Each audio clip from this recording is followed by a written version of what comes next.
Chama cha Ukombozi wa Umma CHAUMMA tarehe 19 mwezi wa pili, wajumbe wa halmashauri kuu walikutana jijini Dar es Salaam kuzungumzia masuala kadhaa kuelekea uchaguzi ujao. Na jambo moja hapo ambalo wamezungumzia wajumbe wa halmashauri kuu ni kuazimia kushiriki uchaguzi mkuu wa mwaka 2025. Wajumbe wa halmashauri kuu kwa pamoja tuliazimia kushiriki uchaguzi mkuu wa mwaka huu ambao utahusisha ngazi ya rais, wabunge na madiwani. Kwa nini tumeazimia kushiriki uchaguzi huu? Tumeona kwanza uchaguzi huu unaenda kutoa hatima ya miaka mitano ya nchi yetu na kuelekea. Kwa hiyo tumeona sasa tuitokeze mbele ya waandishi wa habari kutangaza rasmi kwamba CHAUMMA tutashiriki uchaguzi mkuu wa mwaka 2025.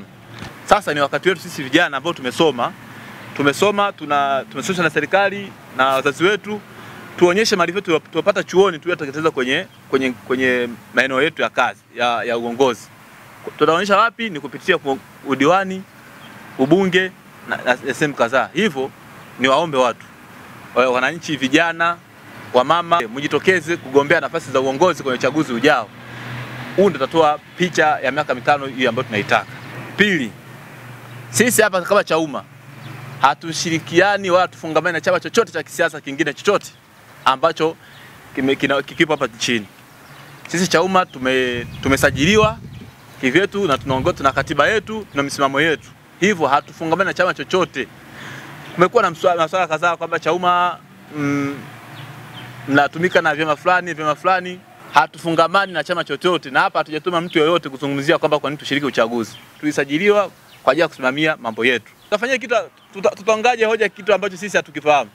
Watu wameandaa mipango yao huko na nini sasa na nyinyi ungeni? Hapana, tuwezi kuunga juhudi ya misimamo ya vyama vingine. Sisi CHAUMMA tuna misimamo yetu, tuna katiba yetu, tuna kanuni zetu ambazo tuongoza sisi.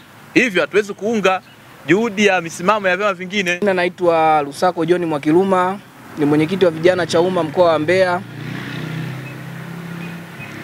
Kwa pamoja sisi kama CHAUMMA tumekuja mbele yenu leo hii tukiwa na jambo moja la kuzungumza mbele yenu.